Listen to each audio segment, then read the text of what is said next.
News 18 digital ಕಾಂಟೆಂಟ್ಗೆ ಸ್ವಾಗತ. ನಾನು ಹಾವೇರಿ ಜಿಲ್ಲೆಯ ಪ್ರತಿನಿಧಿ ನಾಗರಾಜ್ ಮಾಕಾಪುರ್. ಹಾವೇರಿ ಜಿಲ್ಲೆಯ ಜನರ ಬಹುದಿನಗಳ ಕನಸಾಗಿರ್ತಕ್ಕಂಥ ಮೆಡಿಕಲ್ ಕಾಲೇಜ್ ಕೂಡ ಅತ್ಯಾಧುನಿಕ ಸೌಲಭ್ಯಗಳೊಂದಿಗೆ ಸ್ಥಾಪನೆಗೊಂಡಿತ್ತು. ಆದರೆ ಈ ಒಂದು ಕಾಲೇಜ್ ಕೂಡ ಉದ್ಘಾಟನೆ ಆಗಿ ಸುಮಾರು 7 ತಿಂಗಳ ಕಳೆಯುವಷ್ಟರಲ್ಲಿ ಕೂಡ ಈಗ ವಿವಾದದ ಕೇಂದ್ರ ಬಿಂದುವಾಗಿ ಮಾರ್ಪಟ್ಟಿದೆ. ಉನ್ನತ ವೈದ್ಯಕೀಯ ಶಿಕ್ಷಣ ಸಚಿವರಾಗಿರ್ತಕ್ಕಂಥ ಡಾಕ್ಟರ್ ಶರಣಪ್ರಕಾಶ್ ಪಾಟೀಲ್ ಅವರು ಸೇರಿದಂತೆ ಜಿಲ್ಲಾ ಉಸ್ತುವಾರಿ ಸಚಿವರು ಕೂಡ ಇಡೀ ಸರ್ಕಾರದ ಸಚಿವ ಸಂಪುಟದ ಬಹುತೇಕ ಸಚಿವರುಗಳು ಕೂಡ ಹಾವೇರಿ ಜಿಲ್ಲೆಗೆ ಆಗಮಿಸಿ ಈ ಬೃಹತ್ತಾಗಿರ್ತಕ್ಕಂಥ ಮೆಡಿಕಲ್ ಕಾಲೇಜ್ ಕಟ್ಟಡವನ್ನು ಕೂಡ ಉದ್ಘಾಟನೆಯನ್ನು ಮಾಡಿದರು. ಆದರೆ ಈ ಉದ್ಘಾಟನೆ ಕಳೆದು ಸುಮಾರು 7 ತಿಂಗಳ ಕಳೆದಿದೆ. ಈಗಾಗಲೇ ಆ ಕಟ್ಟಡ ಕೂಡ ಸಂಪೂರ್ಣವಾಗಿ ಬಿರುಕನ್ನು ಬಿಟ್ಟಿರ್ತಕ್ಕಂಥದ್ದು ಈಗ ದೊಡ್ಡ ಪ್ರಶ್ನೆಯಾಗಿ ಉದ್ಭವಿಸಿರ್ತಕ್ಕಂಥದ್ದು.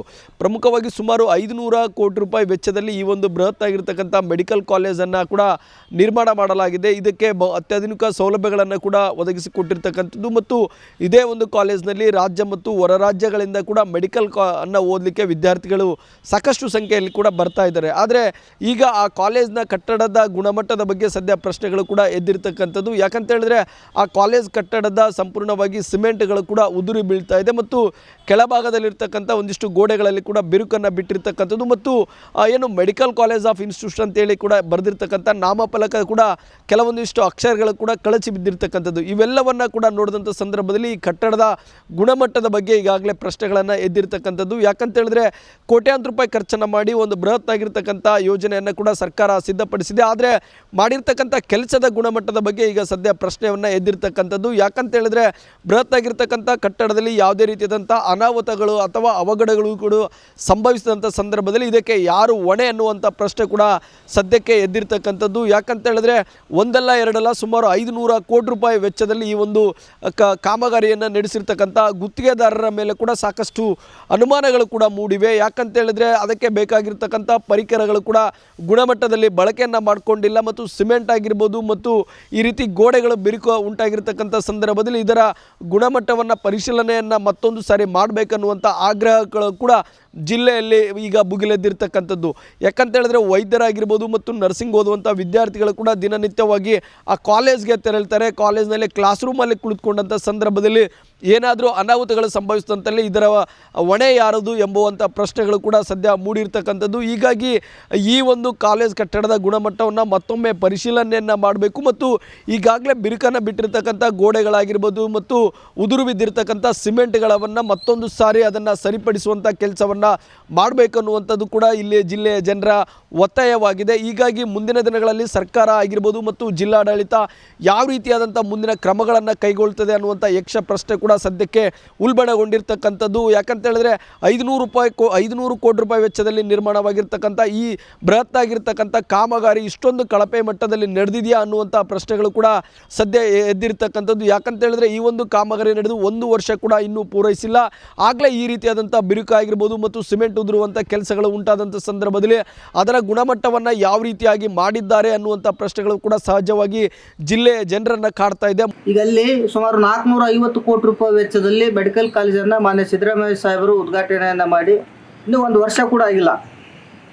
ಅಲ್ಲಿ ಈಗ ಟೈಲ್ಸ್ ಉದುರ್ತಾ ಇದ್ದಾವೆ, ಅಲ್ಲಿ ಮೂಲಭೂತ ಸೌಕರ್ಯಗಳ ಕೊರತೆ ಇದೆ. ಮತ್ತು ಅಲ್ಲಿ ಡಿನ್ ಏನು ಮಾಡ್ತಾ ಇದ್ದಾರೆ, ಮೆಡಿಕಲ್ ಕಾಲೇಜ್ ಸಂಬಂಧಪಟ್ಟಿರ್ತಕ್ಕಂಥ ಡಿನ್ ಏನಾದರೆ ಅವ್ರು ಏನು ಮಾಡ್ತಾ ಇದ್ದಾರೆ.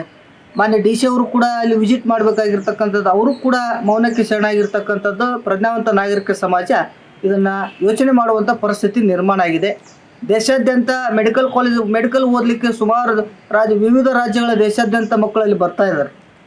ಆ ಮಕ್ಕಳ ರಕ್ಷಣೆ ಸುರಕ್ಷತೆ ಮೊದಲ ಆದ್ಯತೆ ಆಗಬೇಕು. ಹಾಗೆ ಈಗ ಅಲ್ಲಿ ಮೆಡಿಕಲ್ ಕಾಲೇಜ್ ಕಟ್ಟಡ ಕಳಪೆ ಕಾಮಗಾರಿಯಿಂದ ಕೂಡಿದೆಯೋ ಅಥವಾ ಅಲ್ಲಿ ಮೂಲಭೂತ ಸಮಸ್ಯೆಗಳ ಕೊರತೆ ಇದೆಯೋ, ಅಲ್ಲಿ ಏನು ಸಮಸ್ಯೆ ಇದೆ ಅಂತಕ್ಕಂಥದ್ದನ್ನು ಡಿನ್ ಅವರು ಮಾಧ್ಯಮ ಮುಖಾಂತರವಾಗಿ ಸಾರ್ವಜನಿಕವಾಗಿ ಬಹಿರಂಗಗೊಳಿಸಬೇಕು. ಅದರ ಜೊತೆಗೆ ಮಾನ್ಯ ಜಿಲ್ಲಾಧಿಕಾರಿಗಳು ಇದರದ್ದು ಯಾವುದೇ ವಿಷಯಗಳನ್ನು ಕೂಡ ಅವರು ಈ ವಿಷಯವನ್ನು ಗಮನ ಹರಿಸ್ತಾ ಇಲ್ಲ.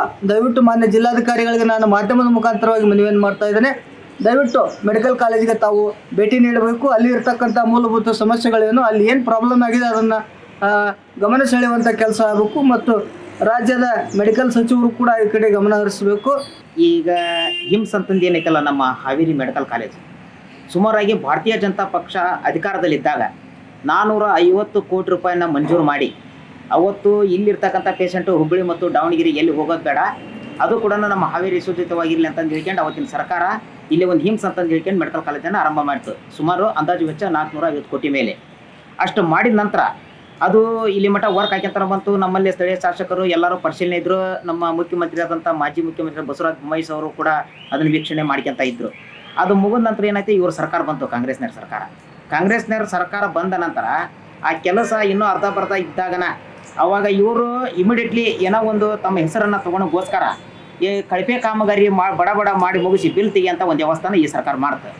ಅವಾಗ ಸರ್ಕಾರ ಭದ್ರತೆವಾದಂಥ ಕೆಲಸ ಆಗಿತ್ತು. ಈ ಸರ್ಕಾರ ಬಂದ ನಂತರ ಕಳಪೆ ಕಾಮಗಾರಿಯನ್ನು ಮಾಡಿ ಈಗ ಆ ಒಂದು ಸುಳ್ಳನ್ನು ಬಿಲ್ಲನ್ನು ತೆಗೆದ್ರು. ಈಗ ಸಿದ್ದರಾಮಯ್ಯ ಅವರು ಮುಖ್ಯಮಂತ್ರಿ ಇದ್ದಂಥ ಸಂದರ್ಭದೊಳಗೆ ಈಗ ಒಂದು 6 ತಿಂಗಳ ಹಿಂದೆ ಮೆಡಿಕಲ್ ಕಾಲೇಜು ಉದ್ಘಾಟನೆ ಆಯಿತು. ಉದ್ಘಾಟನೆ ಆಗಿ 6 ತಿಂಗಳಾದರೂ ಸಹ ಈಗ ನೀವು ನೋಡ್ತಾ ಇದ್ದೀರಿ, ಆ ಮುಂದ್ಗಡೆ ಹೋಗಿ ಅಂದ್ರೆ ಸಿಮೆಂಟಿನವು ಎಲ್ಲ ಕ್ರಾಕ್ ಬಿಟ್ಟವು, ಆ ಟೈಲ್ಸ್ ಎಲ್ಲ ಉದ್ರವು, ಮುಂದ್ಗಡೆ ಹೋದಂಥ ಬೆಂಚ್ಗಳು ಕೂಡ ಅಂತ ಏನಿಲ್ಲ. ಆಮೇಲೆ ಕೆಲವೊಂದು ಅತ್ತಾಗಿದ್ದಾಗ ತುಕ್ಕುಡ್ದಂಥವು ಕಾಣಕತ್ತೇವು. ಇಷ್ಟೆಲ್ಲ ನಮ್ಮ ಎದುರಿಗೆ ಕಂಡು ಬರಾಕತ್ತೈತಿ. ಕಾರಣ ಏನೈತೆ ಅಂತಂದ್ರೆ ಇದು ಕಳಪೆ ಕಾಮಗಾರಿ. ಅಲ್ಲಿ ಏನಾದರೂ ಅಹಿತಕರ ಘಟನೆಗಳು ಏನಾದ್ರು ನಡೆದ್ರೆ ಅದಕ್ಕೆ ಹೊಣೆ ಯಾರಂದ್ರೆ ಈ ಸರ್ಕಾರನ ಹೊಣೆ. ಆ ಸರ್ಕಾರ ಈಗಿರ್ತಾನೆ ಎಚ್ಚೆತ್ಕೊಂಡು ಅದನ್ನ ಏನಂದ್ರೆ ಸಂಪೂರ್ಣವಾಗಿ ಅದ್ರ ಬಗ್ಗೆ ಒಂದಿಟ್ಟು ಕಾಮಗಾರಿಯನ್ನು ಪುನರ್ ಎತ್ಕೊಂಡು ಅದನ್ನು ಭದ್ರತೆಗೊಳಿಸಿದೆ ಅಂದ್ರೆ ಅದು ಸೇಫ್ಟಿ ಇರ್ತೈತಿ. ಇಲ್ಲಾಂದ್ರೆ ಈಗ ಉದ್ರಾಕತೈತಿ 6 ತಿಂಗಳ ನಂತರ ಇನ್ನೊಂದು ವರ್ಷ ಅನ್ನೋದ್ರಾಗ ಅದು ಏನಾಕತಿ ಯಾರಿಗೆ ಅನ್ನೋದು ಯಾರಿಗೂ ಗೊತ್ತಲ್ಲ. ದೇವರ ಕಾಪಾಡ್ಬೇಕು. ಮುಂದಿನ ದಿನಗಳಲ್ಲಿ ಸರ್ಕಾರ ಆಗಿರ್ಬೋದು, ಜಿಲ್ಲಾಡಳಿತ ಯಾವ ರೀತಿಯಾದಂಥ ಕಾನೂನಾತ್ಮಕವಾದ ಕ್ರಮಗಳಾಗಿರ್ಬೋದು ಮತ್ತು ಗುಣಮಟ್ಟದ ಬಗ್ಗೆ ಮತ್ತೊಮ್ಮೆ ಪರಿಶೀಲನೆಯನ್ನು ನಡೆಸ್ತಾ ಇದೆ ಅನ್ನುವಂಥದ್ದು ಕೂಡ ಕಾದು ನೋಡಬೇಕಾಗಿದೆ. ನಿರ್ಭೀತ, ನಿಷ್ಪಕ್ಷಪಾತ, ವಿಶ್ವಾಸಾರ್ಹ ಸುದ್ದಿಗಳಿಗೆ ಮತ್ತೊಂದು ಹೆಸರಾಗಿರುವ ನ್ಯೂಸ್ 18 ಕನ್ನಡ ಈಗ ಆಪ್ನಲ್ಲೂ ಲಭ್ಯವಿದೆ. ದಯವಿಟ್ಟು ಇಲ್ಲಿರುವ QR ಕೋಡ್ ಅನ್ನು ಸ್ಕ್ಯಾನ್ ಮಾಡಿಕೊಂಡು ಆಪ್ ಡೌನ್ಲೋಡ್ ಮಾಡೋದಕ್ಕೆ ಮರಿಬೇಡಿ. ನಿಮ್ಮ ಬೆಂಬಲ ಹೀಗೆ ಸದಾ ನಮ್ಮೊಂದಿಗಿರಲಿ. ಧನ್ಯವಾದ.